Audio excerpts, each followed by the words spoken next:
n'a pas eu le... Vous entendez pas bien? Oui. Vous entendez bien? Ah, c'est bon, ok. Elle n'a pas eu l'argent qu'il fallait pour réaliser, donc je l'ai transformé en nouvelle. Voilà. Donc, c'est pour ça qu'il y a beaucoup de dialogues, qu'il y a beaucoup de... voilà, c'est presque beaucoup plus une œuvre théâtrale qu'autre chose. Et les personnages, alors pourquoi des personnages si différents et qui finalement ramènent toujours, me semble-t-il, à une question centrale dans le livre, c'est la question des appartenances, des identités. Oui, comme il nous arrive à nous, les Kabyles, depuis maintenant presque un demi-siècle, qu'on est à la recherche de nos origines et tout, mais le problème c'est que l'histoire ne se souvient pas trop de nous. Donc on peut les oublier de l'histoire. Donc c'est pour ça que j'ai mis ce garçon devant un père qui a perdu sa mémoire. Donc nous, quand on se met à chercher nos origines, voilà, on a toujours du mal à trouver de la matière ou bien des réponses à nos questions. Soit on a affaire à des historiens étrangers, soit à l'histoire officielle de l'Algérie. Tout ça, à mon avis, ne répond pas à nos questions concernant l'identité. Donc c'est pour ça que j'ai mis ce garçon en face d'un père qui a perdu la mémoire. Oui, parce que donc le garçon s'appelle Eric. Ouais. Il est de mère française et il a pris très peu de temps avant le début de l'histoire. Son père était kabyle et donc il est parti en quête de ce père et de ses origines. Oui, à la mort de sa mère, donc il a trouvé dans ses affaires une photographie. Mais avant de mourir, il lui a dit que son père, effectivement, est d'origine kabyle. Donc il s'est mis à la recherche de ce père. Alors pour rechercher son père, il vient à l'ACB? Il vient à l'ACB, c'est l'ambassade des Kabyles en France. On a plus de chance de trouver quelque chose quand même à l'ACB que... Enfin, il y a l'ACB et il y a le bistrot. Ah, le bistrot, oui. Avec Dionysos. Oui. Dionysos qui sert des verres de vin. Voilà. Dès qu'on entre, on a un verre offert par Dionysos. Parce que ça lui fait plaisir de boire du vin. Si vous demandez un café, par contre, là, il ne paye pas. Il refuse. Voilà, donc, et puis, voilà, j'ai essayé de créer quand même une ambiance, une bonne ambiance autour de cette recherche, parce que les gens de chez nous, c'est un peu comme des Italiens. Si vous demandez votre chemin en Sicile, eh ben, vous avez 20-30 Italiens qui viennent pour vous aider, quoi. Après, vous avez le choix. Et ils parlent tous en même temps et tout. C'est un peu ce qui se passe dans ce... Tout le monde voulait aider Eric à retrouver son père. Et de bon cœur, quoi. Autour du vin, autour d'un bon couscous, autour de... Voilà, donc...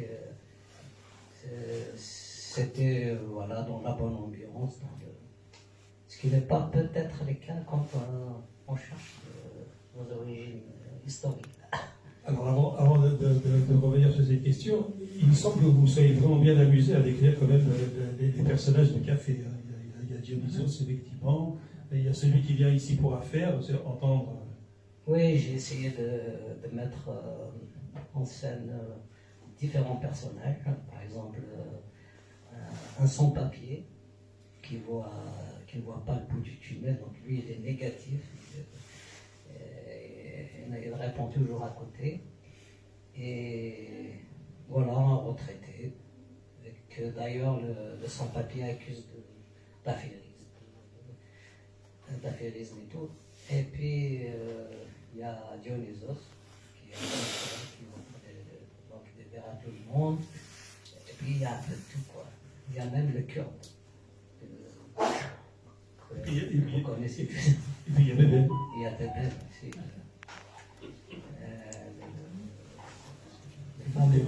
Que vous avez mal orthographié. Ah, ça, B-E-N, B-E-N. B-E-B-E-N, il n'y a pas de E à la fin.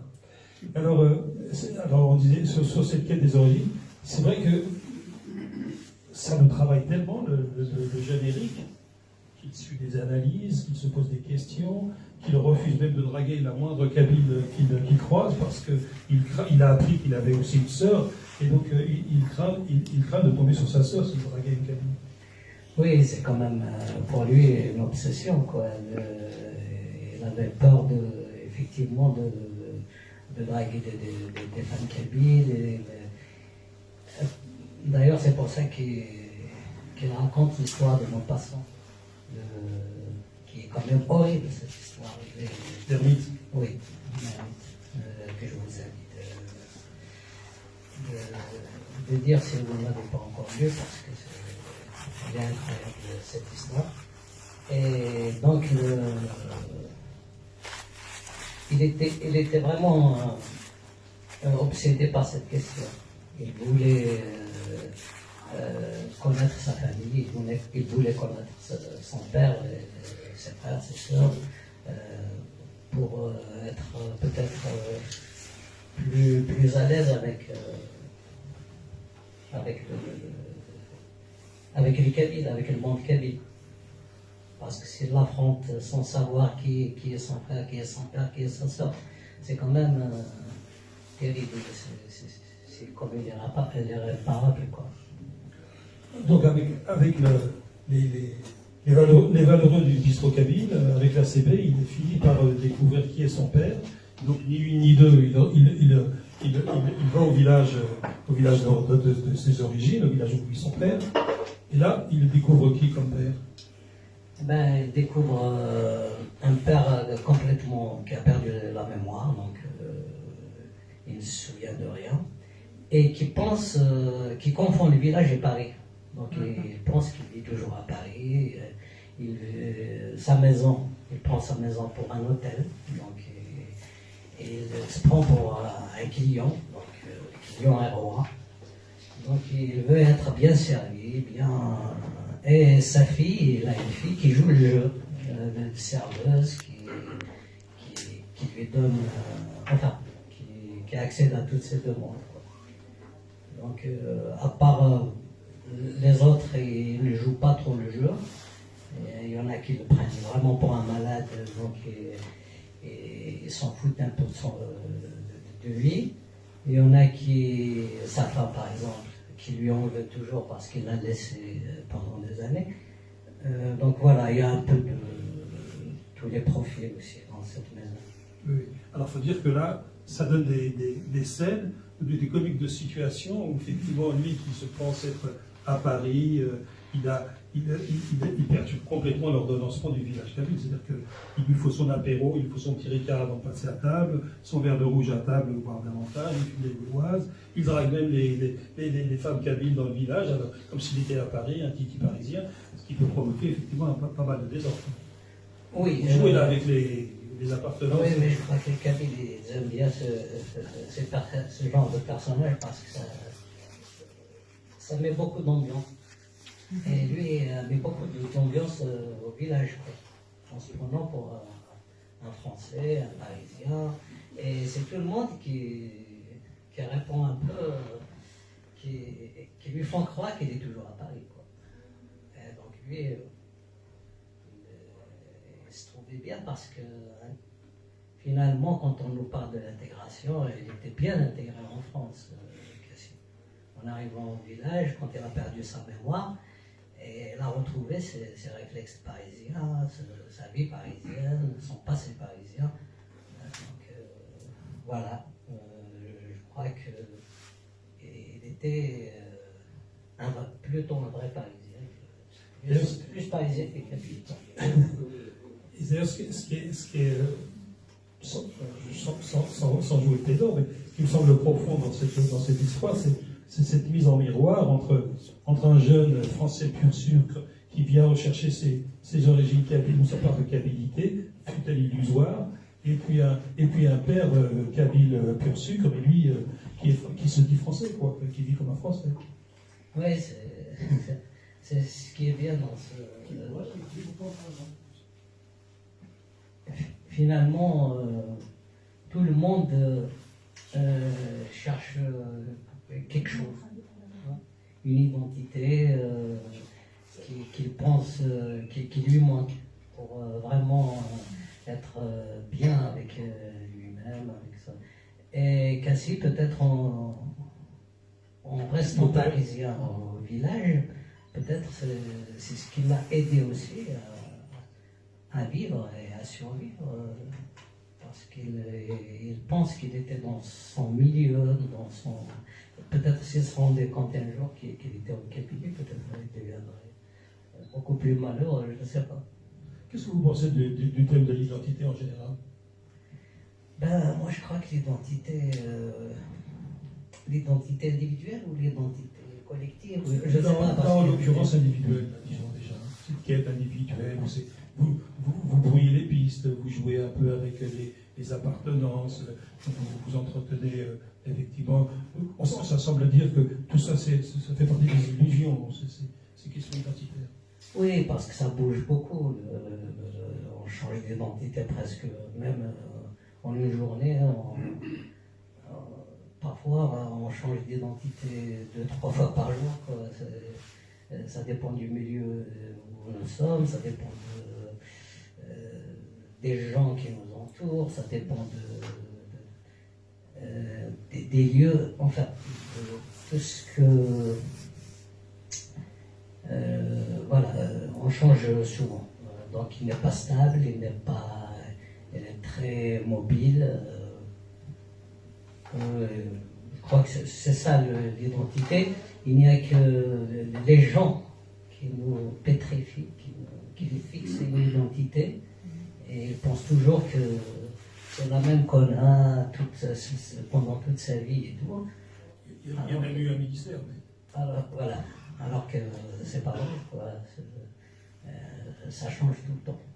Et les gens, justement, qui font des lois comme ça, est-ce qu'ils se rendent compte qu'eux-mêmes, ils changent tout le temps d'identité? Et si on applique maintenant cette logique à la dimension collective, notamment au mouvement identitaire ou culturel, que ce soit des Kabyles en particulier, bien sûr, et à d'autres? Justement, quand j'ai fait ma conférence sur Veveïnoura, sur Idié, j'ai dit qu'il est allé très loin dans le passé pour chercher l'avenir. Donc, c'est une chanson normalement qui nous invite à dépasser son identité. Mais nous, on a fait le contraire. On a presque réalisé un repli sur soi. Donc on est tombé un peu du folklore kabyle au folklore berbère. Comme on dit, c'est tombé de la poêle dans le feu, quoi. Donc au lieu de nous ouvrir des portes pour aller plus loin, pour dépasser l'identité vraiment collective que l'histoire veut nous faire porter, on a fait le contraire. On s'est replié sur nous-mêmes, et ça c'est dommage. Parce que si par exemple le pouvoir, la dictature nous a mis dans une cage qu'on appelle l'arabo-islamisme, et qu'on a réussi à quitter cette cage pour nous mettre nous-mêmes dans une autre cage, c'est-à-dire on n'a pas compris grand-chose. Donc le but, moi à mon avis, c'est plutôt d'être libre que de porter une identité quelconque. C'est toujours cette quête de liberté qu'il faut poursuivre. L'arrivée d'Éric au village, et notamment dans la famille de son père, de Tracy, provoque aussi pas mal de désordre. On voit les réactions de la belle-mère, on voit les réactions de la fille, du frère, on voit les réactions de la sœur. Ça provoque des convoitises, ça provoque des jalousies. Ça vient perturber aussi l'ordonnancement du village. Oui, après c'est le sort un peu des sociétés fragiles, quoi. Dès qu'il y a quelque chose, ça perturbe tout le monde, quoi. Une bière suffit pour perturber le village, hein. Des fois il suffit de peu de choses. Donc c'est ce qui s'est passé d'ailleurs. C'est un peu des familles à la Fellini, hein, les familles méditerranéennes. Dès qu'il y a quelque chose, c'est un événement, c'est un prétexte pour justement se chamailler, faire la fête, des sentiments contradictoires qui traversent. Donc, d'ailleurs, il y a les petits aussi, les enfants qui, pour eux, il y a un invité, c'est vraiment la fête, quoi. Ils vont bien manger, ils vont bien boire, personne ne les tapera peut-être pendant la présence de l'invité et tout. Bien sûr, il y en a qui ont peur de l'héritage, il y en a qui ont peur. Chacun a ses petits calculs. C'est ce que tu dis, ouais. Et il y a un des gros calculs, c'est que lui, il met le pied dans le plat. Sa sœur, donc, il découvre au village, qui fait des études d'anthropologie, on dira un texte sur ses études et sur ce qu'elle lui fait découvrir. Lui, naïvement, lui dit, mais je vais t'aider à venir en France pour poursuivre des études. Ce qui ne plaît pas du tout au grand frère qui, lui, a d'autres ambitions.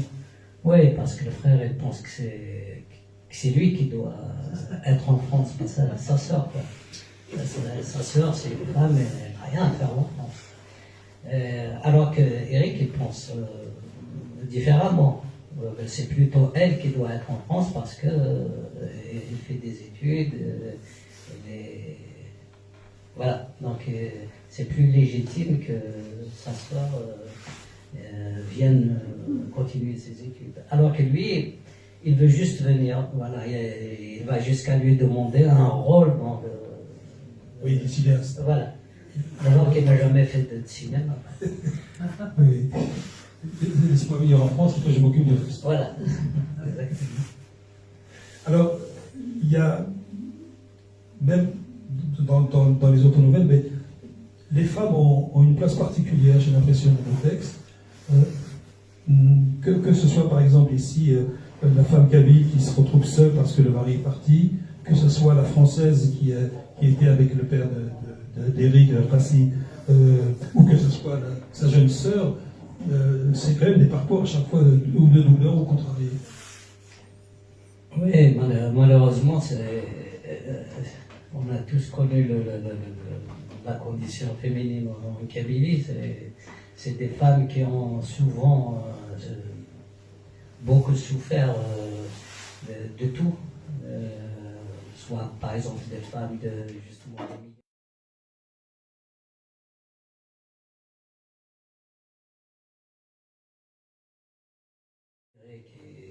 qui partent et qui les laissent pendant 1 an, 5 ans, ils reviennent chaque année.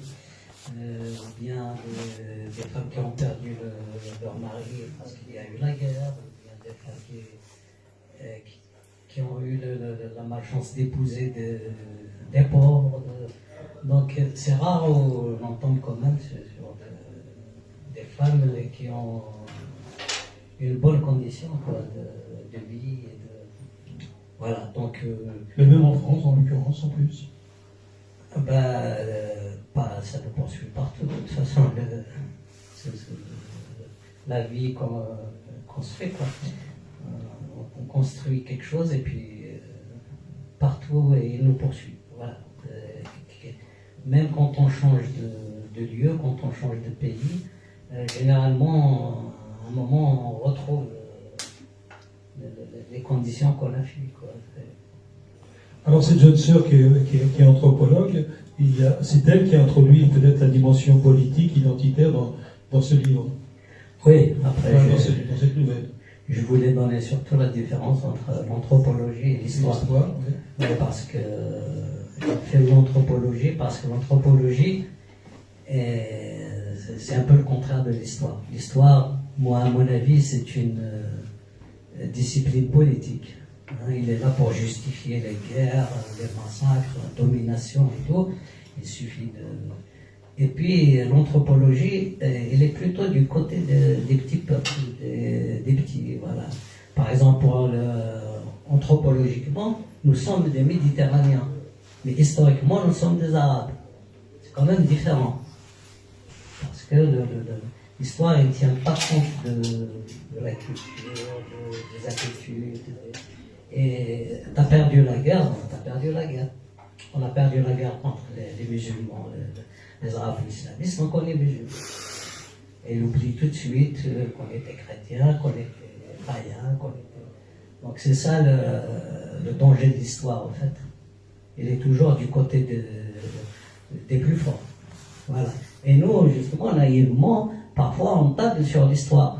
Parce qu'on pense que l'histoire va nous sauver, parce qu'on connaît Jugurtha, parce qu'on connaît... Non, je ne pense pas. Parce que l'histoire, elle est toujours du côté des forts, quoi. Donc il faut peut-être la contourner. Puisqu'il n'était pas sympa, il n'est pas sympa avec nous, on peut s'en passer. C'est ce que vous faites dire à la jeune fille, qui dit à la fois, après tout, je suis plus proche d'une Sicilienne qu'une Saoudienne, et que l'histoire rassure les grands peuples, et l'anthropologie réanime les petits. Exactement. C'est vrai que quand on va acheter un billet d'avion dans une agence algérienne, on trouve là-bas des photos du Sahara et tout. Moi, personnellement, je ne me reconnais pas dedans, quoi. Mais si on me met la photo d'un village sicilien, là, c'est une autre histoire. Là, je me reconnais. C'est ce que disait Ferraoun lors de son voyage en Grèce, d'ailleurs. Là, il en est raison. Donc, l'anthropologie, peut-être qu'il faut adopter et puis voir... Donc vous encouragez la jeunesse à faire des études d'anthropologie plutôt que d'histoire? Pourquoi pas? De toute façon, l'histoire, elle n'a jamais été tendre avec nous. Il faut pas trop la consulter ou la prendre en compte. Elle est contre nous. Sur la forme de cette nouvelle, effectivement, donc, moi j'y voyais vraiment une lecture, une composition très théâtrale, parce qu'on peut même imaginer une pièce autour de cette nouvelle. Et donc vous nous avez dit qu'au départ c'était prévu pour être un film. Ouais. D'où cette construction en dialogue, riche en dialogue, riche en comique de situation, en répétition, etc., etc. Oui, exactement. C'est pour ça que j'ai choisi de faire beaucoup de dialogues. Et puis avec les dialogues, finalement, on explique aussi beaucoup de choses. Et comme notre société est une société beaucoup plus elle est orale, donc de dialogue, donc des fois on assiste à des scènes effectivement très théâtrales, quoi. Et c'est plus facile d'écrire de cette façon, de raconter des scènes au village avec des dialogues qu'avec des textes. Parce que nous, généralement, on ne sait pas décrire. Parce que la description, ça relève beaucoup plus de l'écrit, d'une tradition commune d'écriture très bien assise. Mais les sociétés méditerranéennes, où il y a beaucoup de dialogues, beaucoup de... même comme dans les films italiens, oui. On voit qu'il y a énormément de dialogues. Généralement, on ne voit pas des gens réfléchir. C'est tout le temps en mouvement, quoi. Alors, la deuxième longue nouvelle raconte l'histoire d'un meurtre.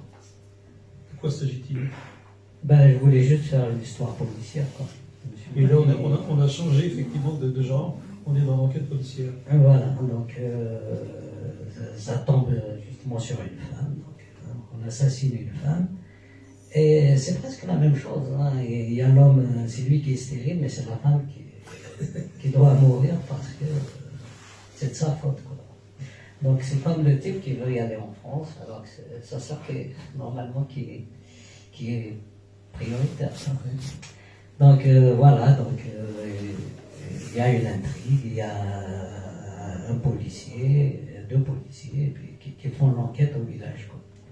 Et là aussi, bon, on ne va pas parler de l'enquête, on ne va pas parler des circonstances du crime, et on va bien évidemment pas donner le nom du criminel. J'ai l'impression aussi que dans cette nouvelle, c'est aussi un prétexte pour vous de décrire la vie au village, les convoitises, les jalousies, les rivalités, les mesquineries, etc. Les tendances politiques. Les tendances politiques, etc. C'est souvent pas tendre, quand même. Il y a même des islamistes. Oui, c'est comme ça. Hein. Des fois, tout est bon, hein.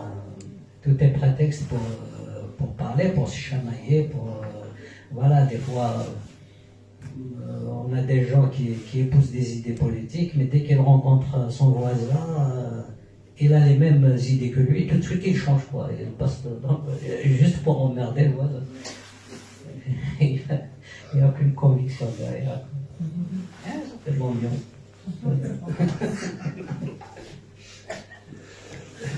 Pourquoi dites-vous que la société kabyle a peur du rire?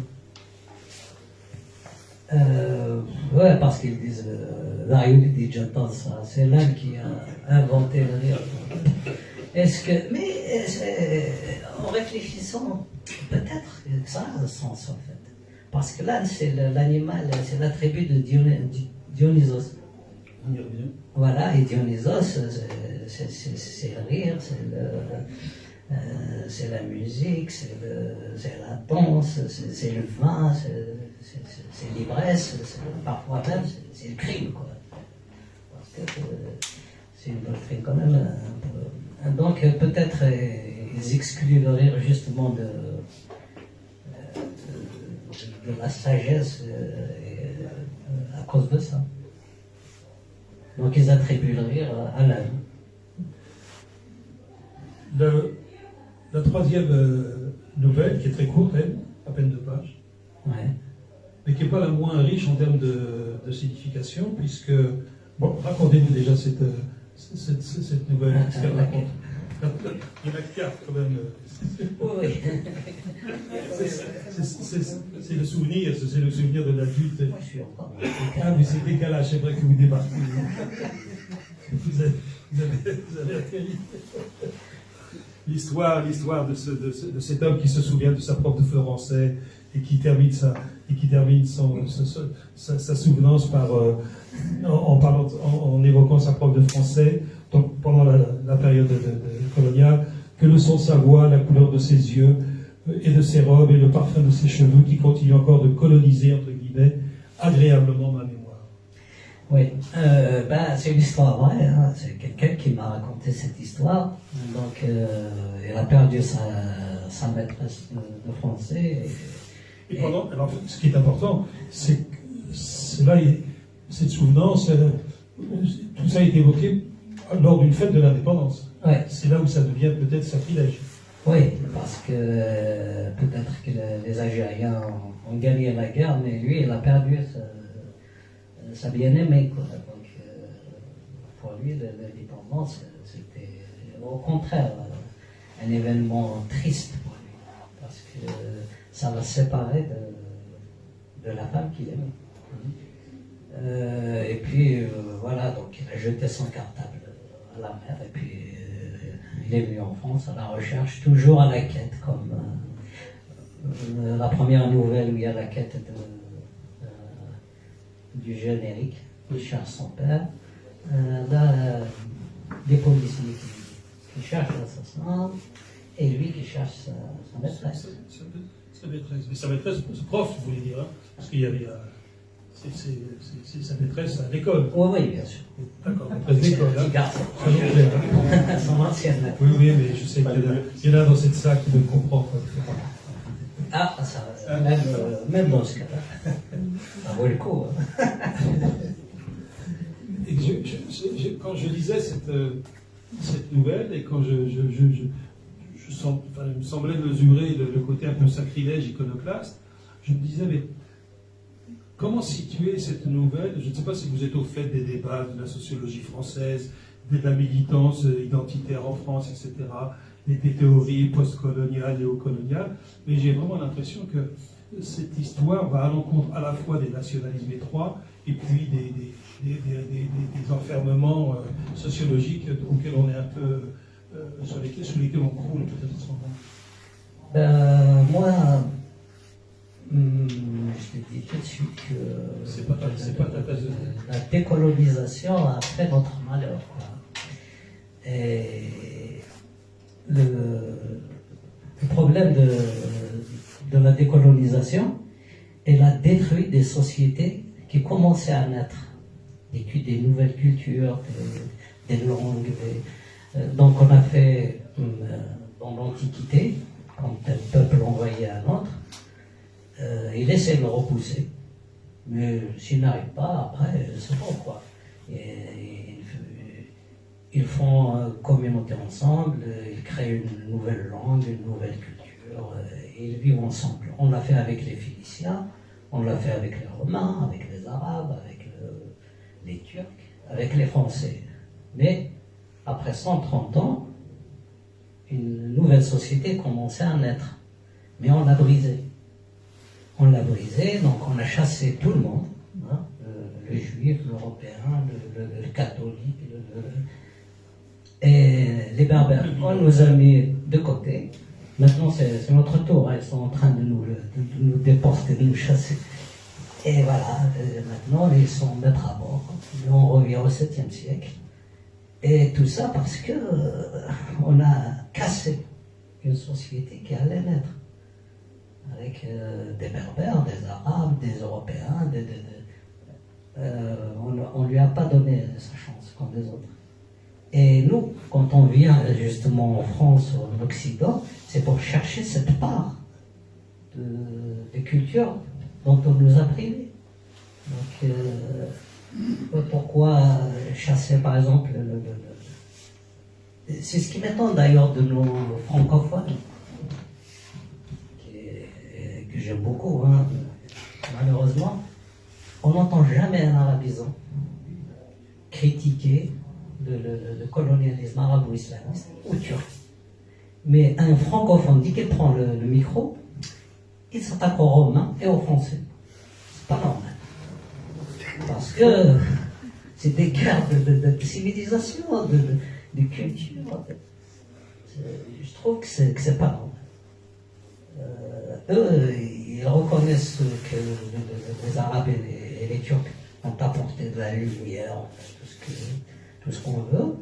Et nous, voilà, je ne sais pas, c'est dû peut-être à cet esprit de décolonisation dont qu'ils ont, je ne sais pas, ils ont cru qu'avec la décolonisation, ils ont vu l'Occident comme l'Empire, comme les impérialistes et tout, ils les ont chassés. Mais est-ce qu'on a fait un bon choix? Je ne sais pas. La question est ouverte et sans doute qu'il y aura peut-être des réactions dans la salle. Dernière nouvelle, alors là c'est un autre personnage, donc un homme de 70 ans. Et vous avez appris cette nouvelle, le retour. Mais... Ouais. Oui. Je me suis inspiré d'un texte de Kafka. C'est quelqu'un qui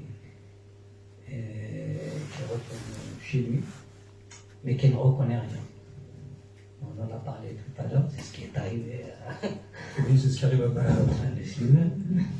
Voilà, donc à un moment, même le chien qu'il a trouvé dans la cour de la maison où il a passé son enfance et tout, eh ben, il lui a pas souhaité la bienvenue, il lui a montré ses dents. Donc il est reparti. Kafka, c'est pas Ulysse alors. Non, le chien d'Ulysse était beaucoup plus reconnaissant. Voilà, donc il est reparti, il a vu que c'était plus son pays, que c'était plus sa place, que c'était plus... il est reparti d'où il était venu. Aucune illusion.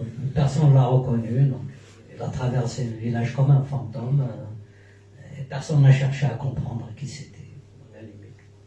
Si on lui opposait, on lui demande, celui qui l'accompagne lui demande, mais c'est lui qui l'aborde, hein.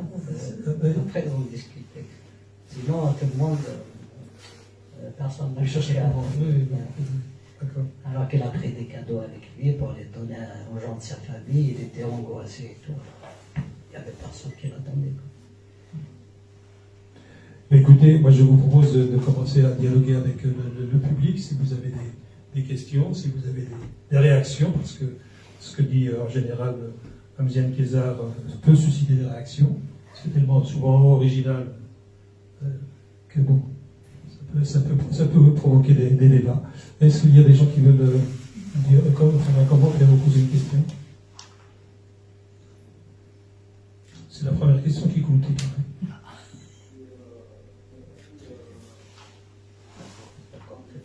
crois que c'est ma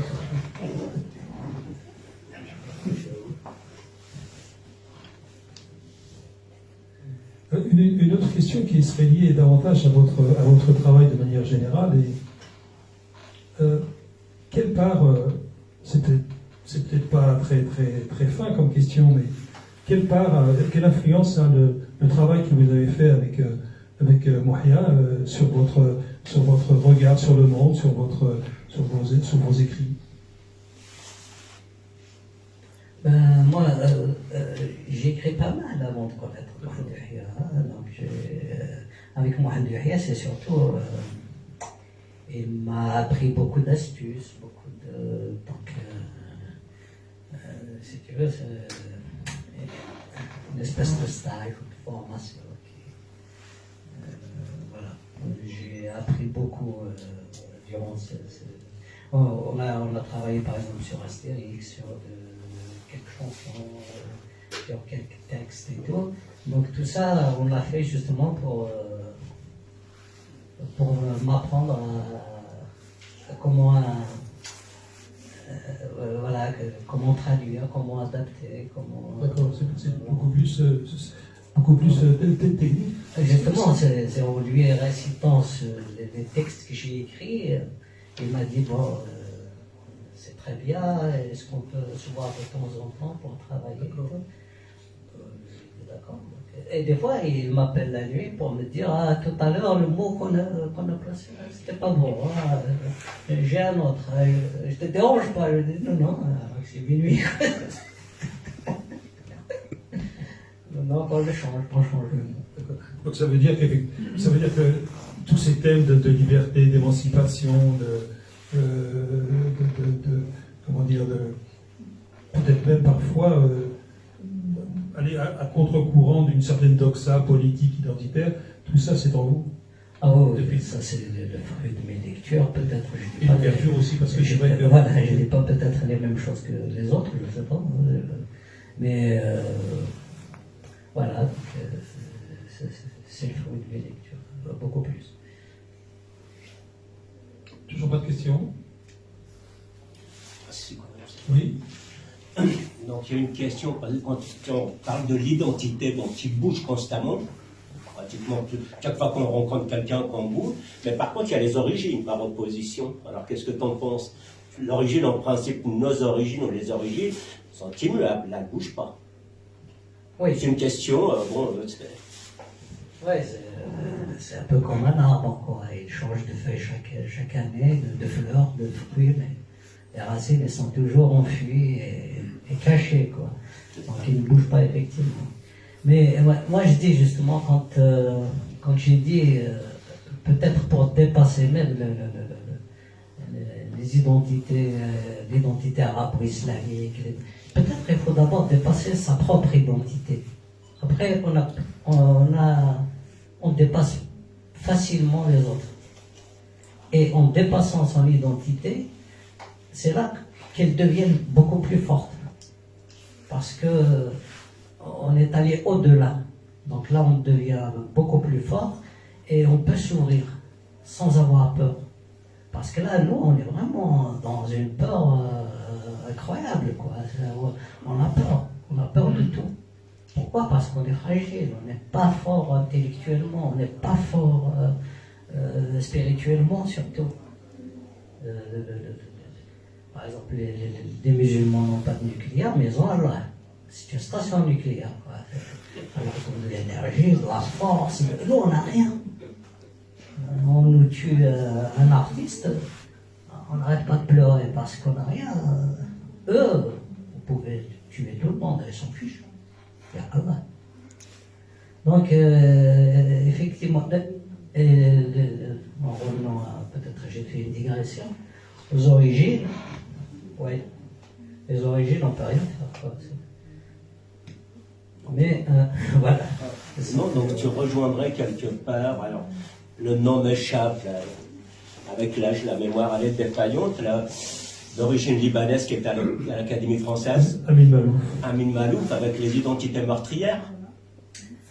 Oui, et je l'ai lu il y a très longtemps. Oui, non, mais c'est beaucoup de choses. C'est décalage horaire. Non, ça c'est le décalage. C'est l'âge. Il a dit c'était l'âge. Oui, mais effectivement, je me rappelle vaguement que c'était. Donc il parle justement de ces identités où on se perd et puis finalement nous perdent. Les identités meurtrières, c'est ça. D'ailleurs, pour en rester à Malouf, il n'aime pas le terme identité. Il a d'ailleurs écrit un livre qui s'appelle tout simplement Origine, où il revient effectivement sur ces questions, d'une manière, en posant un regard très particulier, qui ne fiche pas. Mais qu'est-ce que vous entendez par il faut dépasser nos identités, concrètement? Eh ben, peut-être nous ouvrir plus sur l'universel, sur d'autres univers et tout. Nous, notre problème, c'est qu'on est trop repliés sur nous-mêmes. Par exemple, au lieu de lutter justement pour devenir libre, pour devenir des citoyens, on est toujours dans la lutte pour garder une identité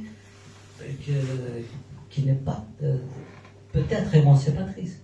Il n'y a aucune identité en Afrique du Nord pour le moment qui est émancipatrice. Il n'y a ni le Mazerf, ni le Kabyle, ni le Chaoui, ni le Mazab, ni l'Arabe, ni l'Islam, rien. Seulement il y a l'islamo-islamisme qui a le pouvoir, il bouffe tout, il va bouffer toutes ces petites identités. Après, il n'aura rien à bouffer, il va se bouffer lui-même. C'est comme ça, c'est comment dire, c'est le destin des tueurs, quoi. Ils tuent tout, après ils se tuent lui-même. Donc peut-être il faut renouer avec la Numidie antique, pas pour revenir en arrière, mais pour s'en inspirer. Il faut revenir peut-être à la culture gréco-latine, comme ils ont fait pour l'Europe. Après tout, on a quand même notre part d'héritage. Hein. L'Afrique du Nord a donné quand même beaucoup de sponsors. Terence, Saint-Pulé, Saint-Augustin, et puis Camus, qu'on a chassé. Je vous le rappelle. On a chassé donc toutes ces cultures, et voilà, on se retrouve aujourd'hui dans un temps qui n'est pas le nôtre, dans un espace qui n'est pas le nôtre, qui est un espace quand même temps arabo-islamiste. Même le temps, quand quelqu'un t'impose son temps, son rythme et tout, il t'impose le reste. Sa culture, sa spiritualité, alors qu'on était avant dans le temps universel, avec le latin, puis avec justement l'arrivée de la France. Ça nous a réconcilié un peu avec ce monde latin. Et maintenant, quand par exemple ils nous disent qu'il faut écrire le berbère avec les lettres latines, oui, ils veulent adopter la lettre, mais pas l'esprit. C'est pour ça qu'ils se rencontrent. Parce que la lettre, elle peut susciter aussi cette quête de l'esprit latin. Et ils ne veulent pas. Voilà. Donc, eux, ils ont compris. Nous, pas encore. Donc si je comprends bien, il y a à la fois un mouvement vertical qui est de se réapproprier l'espace méditerranéen, le paganisme ancestral, et s'ouvrir aussi au monde. Ce serait une façon si ce n'est de dépasser, en tout cas de réinstaller non pas une identité, mais une culture dans le présent et dans l'universel. Oui, parce qu'il y a un philosophe allemand qui dit qu'on devient allemand, on ne devient allemand qu'en passant par la Grèce. Donc c'est à travers la Grèce, c'est à travers Rome qu'on se découvre. Quand on visite la Grèce, c'est pas pour découvrir des colonnes, on se découvre soi-même. Donc je crois que le retour à ces cultures pourra être une perspective. La Méditerranée pourra être une perspective avec justement cette culture gréco-latine qui qui est un pont entre l'Afrique du Nord et l'Occident. Après tout, on a quand même beaucoup donné dans le passé quand on était païen et chrétien à ce monde-là. Donc il est légitime aujourd'hui de le reprendre, de le retravailler, de le repenser. C'est comme ça peut-être qu'on aura demain nos enfants qui pourront discuter avec les enfants américains, parce qu'ils auront la même culture. Mais aujourd'hui, si l'on passe de génération en génération, les enfants aujourd'hui, Eric ou d'autres, peut-être plus au fait de leurs origines, etc., sont en phase avec les Américains, avec la France, avec la modernité, avec l'évolution du monde. Oui, mais là, moi je fais surtout allusion à l'école, au régime politique qu'on nous impose en Afrique du Nord. Donc c'est des régimes qui ne sont pas en phase justement avec ces cultures. Demain peut-être nos enfants qui sont nés ici en France, ils ne pourront pas aller au Québec parce qu'ils auront des cousins complètement différents. Ils n'ont pas la même culture, pas la même civilisation, donc ils auront du mal à y aller. Mais par contre, si l'école change, si l'Afrique du Nord arrête de se bagarrer, de lutter pour ces identités de haraga, comme en Afrique du Nord, ces identités qui nous bloquent, qui nous font même souffrir, quoi, qui nous frustrent. Donc peut-être, on aura peut-être un meilleur sort. Une réaction? Monsieur le maître, allez-y. En réalité, je ne voulais pas réagir jusqu'à ce que Abziane me fasse penser qu'il a oublié quelque chose qui est immuable dans l'histoire de l'humanité, c'est qu'il y a toujours eu des dominants et des dominés, y compris à l'époque de Rome, de la Grèce, etc. Et ça continue. Donc on ne peut pas, à mon avis, discuter toutes ces questions sans revenir à cette vérité, c'est que, effectivement, l'universel, c'est celui du dominé, du dominant. C'est ça qui est considéré comme étant l'universel. Tu as dit que Camus a été chassé d'Algérie. Camus serait resté si l'Algérie était restée française. C'est la réalité la plus banale qui soit. Je ne pense pas que ça soit une bonne idée. En tout cas, l'histoire de l'Algérie a fait qu'il y a eu cette lutte, cette libération qui a été dévoyée. Je suis d'accord avec toi surtout, mais en tout cas, il y a quelque chose qui s'est appelé le mouvement national, qui a considéré qu'il fallait dénoncer d'une domination coloniale, qui en est une, qui a eu ses théoriciens, etc. Et quand tu parles du retour à la Grèce antique, à Rome, etc., tu me rappelles ce mouvement qui a existé en Algérie, qui s'appelle l'algérianisme, de Louis Bertrand. C'est exactement ça, qui nie à la fois toute l'histoire de l'Algérie pour revenir uniquement à la séquence, romaine et grecque, considérant que les Algériens ne sont ni arabes, ni berbères, ni français, ni ils sont méditerranéens et chrétiens. Et chrétiens, enfin, depuis Rome. Hein. Donc c'est une façon de fantasmer un peu l'histoire. L'histoire s'est passée autrement. Et puis tu disais qu'il ne fallait pas qu'on revienne à l'histoire. Or tu y reviens toi-même souvent. Tu reviens très souvent à l'histoire. Et tu dis on devrait, etc. Je suis curieux de savoir qui est ce on. On devrait ne pas faire ceci, on devrait ne pas faire cela, etc. Je finis mes réflexions, puis après j'ai une question précise. Ma question, parce que je reviens à tes nouvelles qui ont l'air passionnantes, très sincèrement, quand tu analyses, par exemple, tu analyses ce personnage qui est en Kabylie, qui a oublié, qui a perdu la mémoire, etc., tu me parles d'une façon tellement analytique. Est-ce que tu as analysé avant ou après? C'est-à-dire, est-ce que, c'est en écrivant, avant d'écrire, est-ce que tu as pensé à cette interprétation que tu fais toi-même, où tu t'es contenté de raconter l'histoire, puis après tu as découvert. Voilà. Cela dit, je voulais répéter, parce que je l'ai déjà dit par ailleurs, c'est que j'aime beaucoup tes positions, tes réflexions, etc., notamment par rapport à l'identité, etc. Effectivement, tu as un point de vue très original que j'aime beaucoup. Voilà. Merci. Oui, effectivement, j'ai écrit ces histoires sans réfléchir au départ aux conséquences. Donc, c'est en écrivant, c'est par la suite que j'ai trouvé effectivement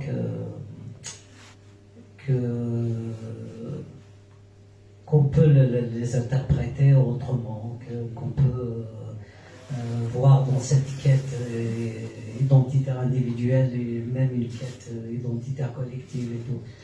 Et le jeune Eric avait les mêmes problèmes que nous avons nous-mêmes quand on essaye de...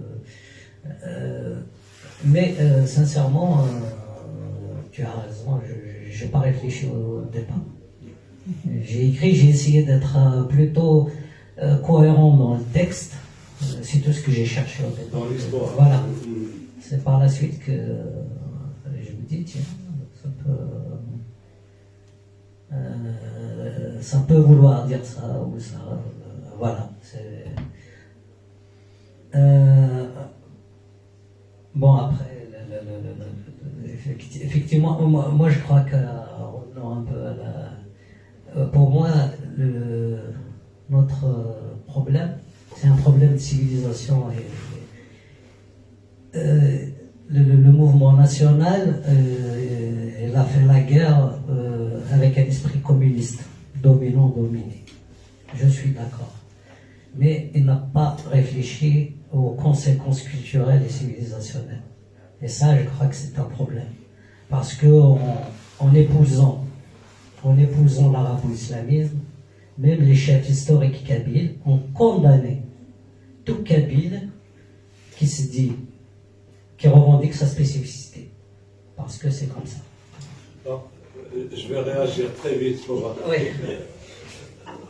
Mais là, tu donnes l'impression que tout est monolithique. Or, un point de vue dialectique veut que, effectivement, le mouvement national lui-même, à l'intérieur, il y avait des dominants et des dominés. Dans le mouvement, il y avait des luttes, etc. Et c'est ce mouvement-là, arabo-islamique, qui a gagné, qui a fini par s'imposer. Mais je veux dire, les choses ne sont pas monolithiques. À l'intérieur du mouvement national, il y a toujours eu, comment dire, Le projet, c'était pas celui-là. Oui. Le mouvement national, depuis l'étoile nord-africaine, etc., il y avait un courant progressiste qui voulait aller. Bon, après, on sait le Salih Hadj, Shakil Barslan, etc., l'anticabilisme qui existe, qu'on le veuille ou non, en Algérie, qui a toujours existé, a fait que ce mouvement-là a fini par écraser le mouvement qui militait pour une Algérie algérienne qui ne se définit pas par l'arabo-islamisme. Et puis ça a continué, l'indépendance, etc. Mais on ne peut pas opposer des choses monolithiques comme ça d'un côté. Si, on peut les opposer. Pourquoi? Parce que je crois qu'il n'y avait que deux arabo-islamiques, progressistes et conservateurs. À mon avis, c'est ce qu'on a vu, parce qu'ils étaient tous d'accord quand même pour l'indépendance de l'Algérie dans le cadre arabo-islamique, dans la Oumma et tout ça. Personne, de toute façon, n'a posé ce problème sur le plan civilisationnel. Personne n'a dit, par exemple, moi, j'appartiens à cette civilisation romaine et française. On n'a pas vu ça. Tout le monde était d'accord pour les chasser, pour ne plus parler de ces pays. Après, maintenant, je comprends ta position qu'il y a des gens qui voulaient de la démocratie, qui étaient modernes, qui avaient des idées modernes et tout. Mais est-ce que vraiment ces gens-là ont pensé qu'il y a, par exemple, sur le plan civilisationnel, qu'il y avait une profonde différence entre justement les arabo-islamistes et eux? Je ne pense pas. Alors, franchement, là, tu fais pour moi de la caricature historique. Non, je ne fais pas de la Parfait. caricature historique. Je te rappelle que le mouvement national est né dans le siège du Parti communiste français, quand même. Attends, les communistes, Oui, ils sont pour la non. décolonisation. Oui, oui. Ils ne raisonnent pas Oui, non. ils ne raisonnent pas comme ça. Et puis tu demandes à des nationalistes qui ont subi depuis 1830 tous les massacres, les trucs, etc. Tu leur demandes à ce qu'ils revendiquent de rester français. Mais je veux dire, bon, c'est facile de le faire aujourd'hui, hein, faire de la téléologie, c'est-à-dire qu'est-ce qu'il fallait faire à l'époque. Mais à l'époque, c'était un mouvement contre le colonialisme français qui a été appuyé, y compris par des Français, je rappelle. Hein. Il n'y a pas que je ne vais pas citer tous les noms de gens français qui ont, quand même, c'était pour un projet d'indépendance. Voilà, c'est pas question civilisationnelle. C'est quoi la question civilisationnelle? C'est de demander à celui qui t'opprime de te donner. De toute façon, la culture française, elle a été transmise. On est toujours opprimé. Oui, on est toujours opprimé. On n'est pas indépendant. Non, c'est clair. Donc C'est tout ce qui a été fait justement parce que ça a été mal pensé. Oui, enfin, mal pensé, mais. Ça a été pensé justement, comme tu le dis, par rapport à dominer dominant, mais pas par rapport au reste. Le reste, c'est quoi? Le reste, c'est la culture, c'est la civilisation, c'est la religion, c'est tout. On a dit juste qu'on appartient au monde arabe, qu'on appartient au Non, on monde n'a pas dit ça. Bon, On veut d'accord. Là peut-être on va pas s'entendre. On passe à autre chose. L'Assemblée nationale, c'était pas ça du tout. Le projet, ils n'avaient pas l'intention de virer les Français. Ça, c'est parce que les choses se sont mal passées à la fin. C'est pour ça que les Français sont partis, parce qu'il y a eu des violences avec l'OAS, etc. Mais à la base, le projet, c'était pas ça. Non, je parle pas des violences. C'était d'instaurer une république laïque. Ça a été presque dit dans ces termes-là.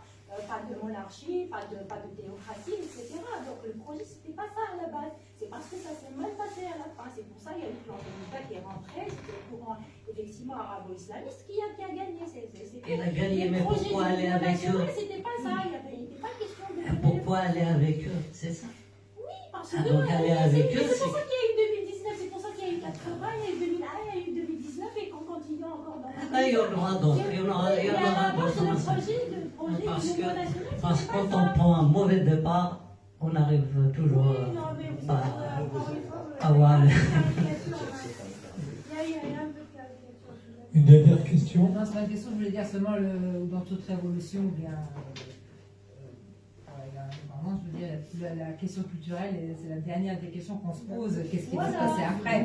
Je pense que après, c'est sûr qu'il y a un malaise jusqu'à maintenant de la culture, des différentes cultures, mais au départ, c'était pas la première question que c'était pas voilà. Oui, mais dans ce genre de projet. Jamais dans même la Révolution française, je dis jamais la question de la culture, c'est. Ah non, parce qu'ils avaient tous la même culture, ils avaient tous la même religion. Le problème ne se posait pas. Après, il y a n'y a jamais vraiment de plan. Il y a un plan comme ça théorique, mais la pratique, c'est la vie l'année complète. Il faut se trouver après, quand on se retrouve voilà, avec... après la révolution, voilà, après le conflit. Si la présence française se passait très bien, s'il y avait une belle cohabitation, il n'y aurait pas eu de mouvement national pour coloniser. C'est parce qu'il y a eu un pillage des terres, il y a eu des colons qui sont installés, ils ont fait des misères aux indigènes, il y a un refus de généraliser les droits. De collège. Voilà, le collège, etc. C'est parce qu'il y a eu des injustices. Mais ça, c'est depuis la nuit des temps. Hein. Mais on ne peut pas dire qu'il ne faut pas décoloniser quand on dit ce genre de choses. Là, on débarque tous chez l'ancien colonisateur. Voilà. Mais je suis Donc ça, c'est mal passé. on est d'accord avec vous, mais ça, c'était pas mieux non plus de laisser les... Qu'est-ce qu'on fout là alors? Je me doutais bien que ça allait choquer sur cette question. Juste une référence, et puis on va se retrouver. Je peux répondre à mon ami parce qu'il dit que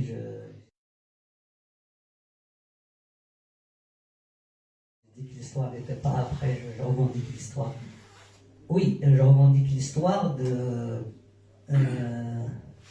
parce qu'à un moment on était dans l'histoire. C'est par la suite qu'on l'a quittée. On nous a fait quitter cette histoire. À quelle heure? On était quand même dans l'Antiquité, pas mal. oui, Comme par hasard, comme par hasard, tu dis qu'on était dans l'histoire à une époque dont on ne sait pas grand-chose. Parce qu'il n'y a pas d'écrit. L'histoire, c'est d'abord des écrits. Et même l'histoire de la Numidie, des chefs numides, etc., on a très peu, c'est les Romains qui ont écrit. Hein, oui. Donc, on était romanisés. Oui, comme tout le monde, comme les Français. Les Français aujourd'hui, c'est des Romains, c'est pas des Gaulois. Les Américains sont des Romains. D'abord, il y a eu la première romanisation avec la guerre, la deuxième avec l'école. Maintenant, c'est eux qui font... Qui sont revendiqués pas, peut-être qu'on s'y... Donc, c'est ce que je propose. Je propose la romanisation, la deuxième avec l'école. Je pense qu'on va rester là. Juste une petite référence, parce que lorsque vous évoquez l'aspect méditerranéen de l'Algérie, de la Kabylie en particulier, je renverrai aux travaux d'Alain Mahé, qui a mis en évidence les études d'un historien de la fin du 19e siècle qui s'appelle Émile Masqueret, qui justement a fait ce travail, notamment à partir de l'Assemblée de village, et qui montre à quel point c'est une forme d'organisation villageoise méditerranéenne. Sur ce, on revient à la littérature. Voilà, je voulais le dire. Revenons au livre. Revenons au livre. Je vous propose de retrouver Hamzian à l'étage supérieur autour d'un verre et de continuer la discussion littéraire et poétique, parce que ce livre est souvent drôle et sous son aspect drôle, je pense qu'il aborde un certain nombre de questions qui sont aujourd'hui centrales, et il aborde de manière très originale, comme disait Aristide tout à l'heure. Voilà, je vous remercie. Merci à toutes et à tous. Merci beaucoup.